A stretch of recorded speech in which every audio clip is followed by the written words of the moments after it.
Alright guys, what's up? So, it's been a minute since I got a vlog. I know I'm supposed to actually upload today. Today's Wednesday because I normally upload. I just haven't had time to film. So we're actually going to meet up with my friend. If you watch vlog 14, Eric, Mina. We gotta go get some work done. It's a work vlog. I don't know how much B-roll I'll capture, but we'll try to make it interesting. So let's get to that. Alright guys, what's up? Make sure the camera's right. We're meeting up with Eric at a little coffee shop called Azaros, something like that. It's a coffee shop. I love coffee. I've already had 2 cups today. I'll go for a third. But we're meeting up with him because he's super into a bunch of stuff. If you guys already noticed from vlog 14, he is very humble. It's actually something that I've been practicing on being to better myself as a photographer. And this alley's just, hold up, awesome B-roll section.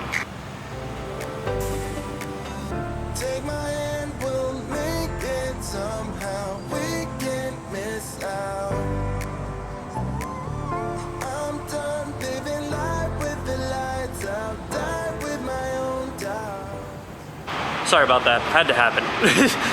I can't go vlog without B-roll. I just love it too much. I don't have the 25mm with me today, and I really liked enjoying it. And a lot of people like the footage I got with it, so I'm only using the 1442 packed light. But let's meet up with this guy. Oh guys, so we're at Adezo's coffee shop in Scranton, a little awesome place, and of course, my buddy's here. Yo, yo, yo. You guys remember him from vlog 14, which was awesome. You guys gonna see a little bit what he does. We're actually here in a working capacity because I have a job to do.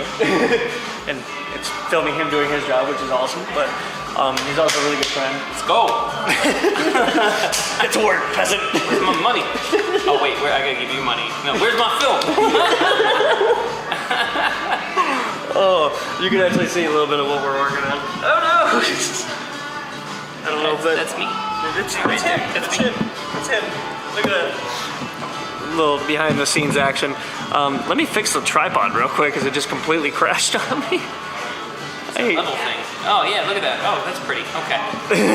Gotta love a G7, man.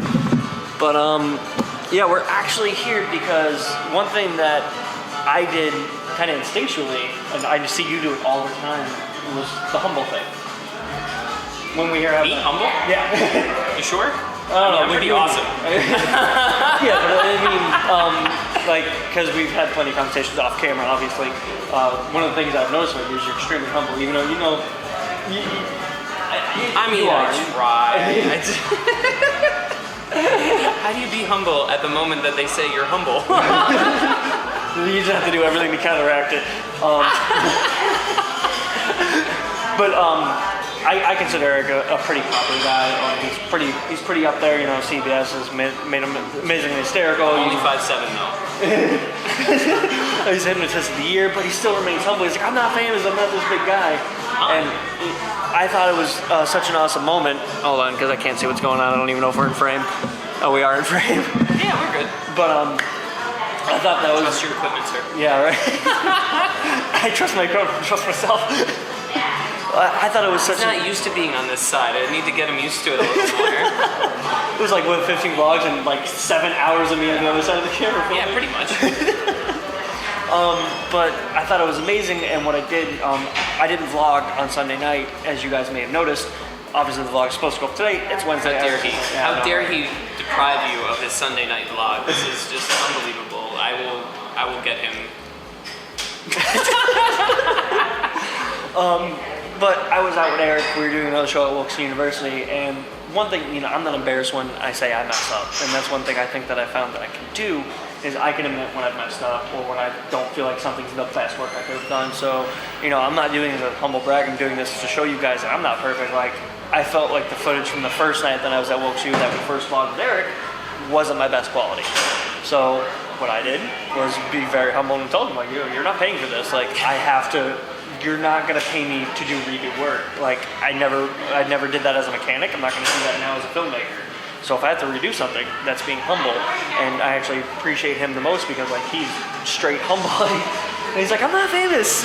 Like, you're Eric Mina, dude. Come on. So if you, first of all, I appreciate the fact that he is a stand-up guy. and the fact that he's like, hey, I don't have this, I didn't do this right, I didn't feel right, and I'm just gonna do this for you and do this video, and showing me the integrity that this man has, even though that he is just starting out with all this stuff, and he's really figuring out, and he's figuring out very, very fast a lot of stuff, and he's already proven himself in so many other areas. So I'm really happy to be working with somebody that wants to learn and wants to actually put his whole heart into something. So I'm more than happy to give somebody like that a chance. And then on top of that, saying, hey, I didn't like what I got, let me do it again. God, you show me everything that I need to see as you as a person, which is awesome. And this is why, more than likely, I believe we are going to be working together a lot, which he's going to be helping me out with all my video stuff. Now, when it comes to my humbleness, I like to say I just realized the truth of where I'm at, because there's A-list celebrities that everybody knows, and then there's the B-list celebrities that everybody knows, and then for the most part, but they're not like super famous. And then you get the C-list celebrities where you definitely know who they were if you like mention them or say, oh no, there was that guy on that movie and blah blah blah, right? I remember. And then there's a couple more, and then I feel like I'm an F-list celebrity. I'm only popular in a few groups, so. Yeah, that's just reality helps me be humble. That's what I'm trying to say. It's funny though, because I was out at one of the local motorcycle events, bike night, and obviously you guys know I've rode. There's previous vlogs of me riding a motorcycle. That's what this channel initially started off as, was a motovlog channel, and then eventually became what it is now. But like one of the people I seen there that I know pretty well was like, oh yeah, I'm going out of town, because we got back from West Honolulu. I didn't have much of a chance to film or anything. Like, it was pretty much non-stop go. Right. Yeah, so I really couldn't vlog. So I do apologize about that, guys. You'll see it next time. Next time. It's an intense job what I do. Yeah, it's non-stop. I like it. But like I told them, I was like, yeah, this is the person I'm going to see, and they're like, I was like, yeah, he's a hypnotist. They're like, Eric Mina, and it was like, yeah, it's like it's crazy when you think about it. Because literally, I made a Facebook post about this, which you had seen because you had shared something very inspirational. But like 2 months ago, like I made my first vlog after losing my job and said, this is what I'm gonna do. And like in 2 months of just nonstop grinding with either photography or making vlogs and then just trying to get work, you eventually run into people, and like when you're in your passion like that, it's important to stay humble and not get cocky about it, which is what I try not to do, because I'm constantly like critiquing my own work. Like, I'm definitely not that great yet, so I'm like honored for the privilege. But it's awesome because like it shows, and I do this as an inspiration, as like a documentation for you guys in the back, because you guys evidently see when I go out and practice, but like seeing me behind the scenes, what I used to do when I was at Mazda and stuff, is just awesome, because now I'm actually like living in my passion. I'm talking like really a lot. Oh, you're fine. But I think what you're trying to say is that when you're in line with what you want to do and in line with who you are and what you want to be, the universe starts to open up its doors and saying, oh, here, look at all the opportunities that are actually here. Yeah. There's this, there's that. You just never saw it because you didn't even think it was possible. In your mind, you set up the idea that it was never going to happen. So your mind's like, oh, fine, then it's never going to happen. Or if you want to say the universe, oh, okay, well, then it's never going to happen. But if all of a sudden, if you say, you know what, I'm going to do this, I am going to be that person. I am that person right now. All of a sudden, your mind's like, oh, opportunity, opportunity. The universe opens up all these doors and opportunities. And I needed somebody to help me with video editing, and I put that out to the universe and really just Facebook universe. Yeah. But then, yeah, you just messaged me and a couple of other people that were messaging me on this, but things weren't lining up the way that I'd like to be in sync with. So yeah, it just seemed to work better and fit better. And when you have that pure amount of passion and that pure just like being in tune and connected, things work so seamlessly. And it's funny, like, because some people might look at this like, oh, well, you knew he was looking for a filmmaker, so you approached him. It was funny, I actually didn't approach him about filming for him. I actually approached him about being an actor in a video I was working on for another company. Yeah. So it's funny, like, because I already had an idea of an actress I wanted to use that I had already met, and she seemed open to it. And I know she's an actress, and it would be good for her. That's something she could put in her. I guess, I'm not sure what it's called. Reel, okay. It'd be something she could put in a reel and all that stuff. And I'm like, okay, that works. And if she gets paid, it's phenomenal, because a lot of actors starting out don't get paid a whole lot. So a paid gig, something to use in your reel, and it's getting produced by a company, so it's going to be seen in advertising, so that's an open door for you. And I was like, who else do I know? Like, I don't know any male actors, but I know somebody who's used to being on stage. I'm like, I know he does a performance. I'm like, I can correlate that to being on camera because he's not going to be as nervous and flustered with it. I'm like, so I messaged him, and then he's like, wait, you do film? So even the message I put out there being like, hey, I need help with this, he didn't even have to see. It was the other person, the other way, the other idea that was just being put out there, and there you go, you get lined up. Yeah. And that's pretty cool when you just want to do what you want to do and things just open up the doors very easily. It's funny, and it works that simply. It's really scary and sad for a lot of people that live in that like lack mentality. It's and I understand it too, because I did that for so long. I was so scared. Like, I've talked about this before in the vlog and a lot of my Instagram posts that I post with my different outlets. Is like when I got fired, like I went home and watched Steve Harvey's his speech on Jump, and it was like, look, you're gonna have bills. Your credit's gonna get jumped up anyway. Even if you have perfect credit, you can't afford to buy anything else any damn way. And like, but there's like Gary V, like you have to make sacrifices. And so like, you guys may not know this, but I've lost my Harley, I've lost my toolbox. Like, I've made the sacrifices, like things that I'm completely screwed financially currently. And I mean, we've already been open about that conversation. So like, I'm not afraid to put that stuff out because it's the truth. Like, when you first take this dive into what you want to do, whether that's being a painter, a professional fighter, a hypnotist, a speaker, like whatever you want to do, you have to make the sacrifice, and you got to go into it knowing like, I'm going to do this. It's going to suck. I'm going to have trying times, but it's possible because everybody else has done it too. Like every rapper, every musician, everybody. And at times you're going to get into a certain path and you're going to get with some people and you're going to be like, this isn't the right person for me. And you're going to have to, like, I had a real conversation with myself about, we talked about this in the car on the way to West Con U, was about firing your friends. Because not everybody's always out there for you. With who you are, you know, the person that you're changing into sometimes doesn't mesh up with the people or the person that you want to become. And you know, when somebody wants to stay in the same space as where they have, and then you're starting to be like, no, I need to grow, and now you're not in line. It's really sad, but you know, sometimes you gotta let people go and you know, move to that next area, and you know, and then like the jump thing that you were talking about, you know, I wasn't too far off from where he was. I didn't buy a Harley and lose it, but you know, I had a girlfriend pay for my rent a couple of times because I just couldn't make ends meet. I've been, you know, definitely a starving artist for a long time. I mean, back in the day, I made my own video. I had no clue what I was doing just because I couldn't afford somebody to do it. But you know, you gotta start somewhere. You're never gonna be perfect, and this is a perfect example right now where you never compare your chapter 1 to somebody else's chapter 20. You have to be realizing where you're at and just saying, okay, well, I'm not there, but that should never stop you. You should always push forward. Like, I was not perfect the first time that I went on stage and did a hypnosis show, not at all. And I risked so much to go do it. And I paid somebody a ton of money to teach me how to do this. I had all my friends. I rented out the cultural center. I paid all this money to do it.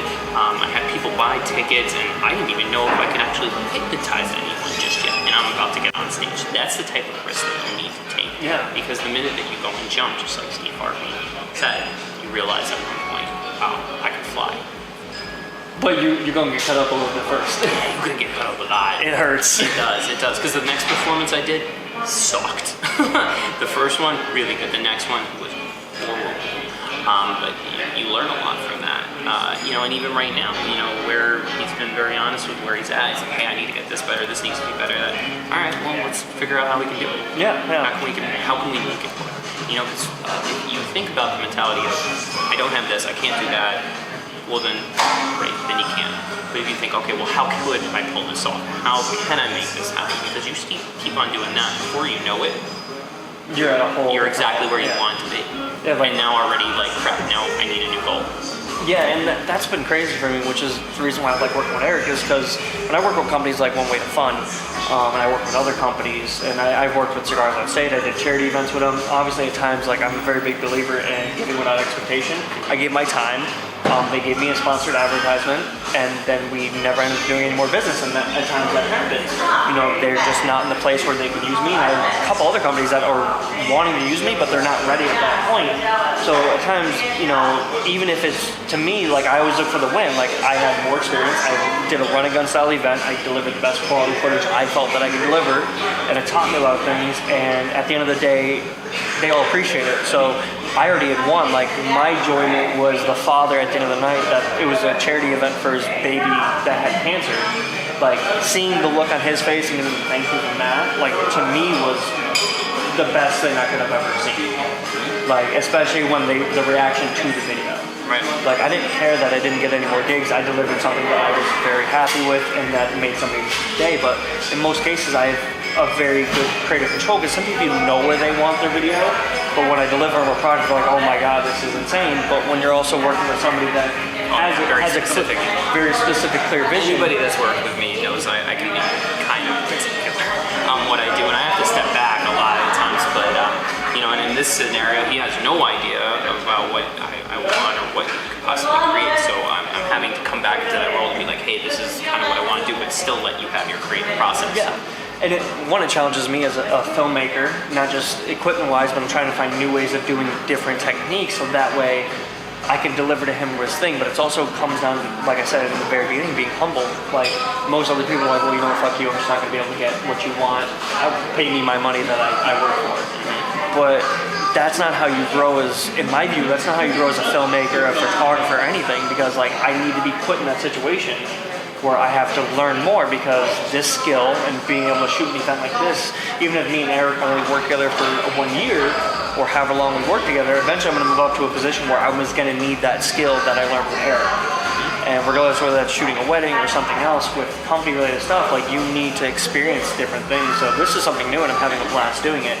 But, like, going from having a clear vision of how you're going to do something and presenting it and having a client be thrilled because they know what to expect, to going to somebody who has a very specific vision, it challenges you as a filmmaker, but also as a business owner, you have to be willing to adapt. Frustrating the hell out of him right now.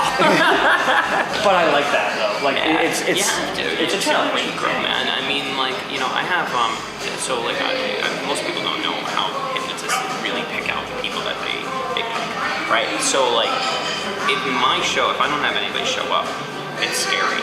Yeah. Because I'm looking at 10% of the audience is going to be my people on stage. That's it. That's really how hypnosis shows work. It doesn't mean that only 10% can be hypnotized. Really, 30% of the audience can be on stage and hypnotized.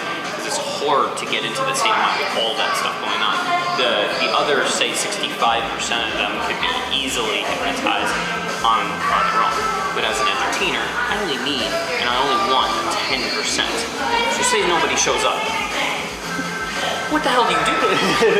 And I've been in those situations where other entertainers like me and other hypnotists have put in their contract, I will not do the show unless there's more than 50 people in there, because they don't want to look like an idiot. Yeah. I didn't want to not make that money. And there are schools that can never guarantee that. So I put myself in a very uncomfortable situation that I would walk into a room and there would be only 20 people in that room, and who do I hypnotize? You have to deliver right then and there. I had to deliver right then and there, and then, you know, even if I got 2 people, that 10%, so I'm like, all right, we'll just see what happens. I have to make sure and be like, oh, I'm gonna look like a fraud, I'm gonna look like an idiot. Like, I don't know, nobody gets hypnotized, right? But because I've done that, now I go into those rooms and I'm not just getting 2, I'm getting 4 or 5 people that are hypnotized. And other hypnotists that are too scared to do those types of places, I can. I'm not scared of any routine. Yeah. Because I put myself and risk the fact that I look like an absolute idiot in front of these crowds multiple times. So that way I can grow. Yeah, I think it's Uncomfortable situations that make us grow. You have to be very comfortable in uncomfortable situations. Yep. And that's actually led me to like a whole bunch of routines that I started doing, or put me in better places, because I was willing to be uncomfortable. I was willing to walk up to somebody and ask them if I can use an office space that I have no business being in for a quick 2 photos thing. Like, you have to be uncomfortable enough to say, what if they say no? What if they say yes? How awesome can this be? And I put myself in that situation, and, you know, it's almost back to the Tony Robbins saying, if you want to take that, it's going to fucking notes. True. That was actually the Spanish general. Yeah. Who did that? And you know the story about that? No, I actually don't know the full story. Oh god. Story time! It's actually, I don't remember exactly who the Spanish, I believe it was a Spanish general, somebody can correct me on the spot if you need to. That's fine. But they were going into a battle where they knew that there was 3 times the amount of people that they were about to go face when they got to that shores, and they all looked like down and depressed and defeated already. Because I mean, like, just imagine, you know, I think the numbers were like thousands, but it was like, you know, 100 versus 300 people. You're more than likely going to lose. And the general looked at his troops and saw the defeated look on their face. And what ended up happening was that when they got to the shores, he forced them to dock. And then, well, not force them to dock, but once they got off and they docked, he forced the other guys, commanded them to burn the ships. Yep, they're thousands of miles from home. It's dying. I need to make sure it stays alive. During the vlog, what is wrong with you? I gotta teach him we don't do this. Who cares if this dies? I'm authentic. Authenticity. So, what happened is he's on the shores. He orders the ships to board. He puts them to a state of mind that basically says, I want you to look at those ships. They are burning. We are thousands of miles from home. We are either going to lose today and die, or we are going home in their ships. You guys get to pick today. And they ended up winning that battle from that amount of motivation, because like I said, you only have one choice. It's either burn or die. Yeah. That's it. You don't have any. So when you decide to burn your ships, you're either going to survive or you're going to perish. Exactly. But no matter what, you're going to learn. Yeah. So I think that's what we're going to leave you on today, right? Yeah, I think that's exactly where we need to leave off. And I hope you guys found this awesome. Obviously, I'll put a whole bunch of links to Eric's stuff in the description, so you guys can go humble follow. Humble follow. But yeah, if you guys like this type of almost like interview style footage, yeah. A little inspiration. It's a little bit longer than I know. If you guys have any go. questions that you would like us to answer, if you have anything, you know, whether it be video related or if I come back on here, obviously, and if you have some hypnosis or motivation questions or speaking questions, whatever. Yeah. I know he'd be definitely happy to answer anything. Anything that I know, I am more than willing to share, because there's plenty of abundance. So everybody can do this. Go for it. Like, we've both shared that numerous times. But anyway, guys, like the video. If you got any questions, leave a comment down below or hit us up on our Instagrams or hit that bell thing to subscribe to the videos. See? Taking my plug. Oh yeah, this is your video. I forgot, I'm sorry. This is mine, what am I doing? Smash the like button, or high five the like button. High five the like button? High five the like button. Yeah. Put the subscribe into an armbar. Yeah. Choke out the ringing bell. It's a different video. We're not doing okay, my bad. That's another video. Like, comment, subscribe, guys, and we'll see you guys in the next one. Bye.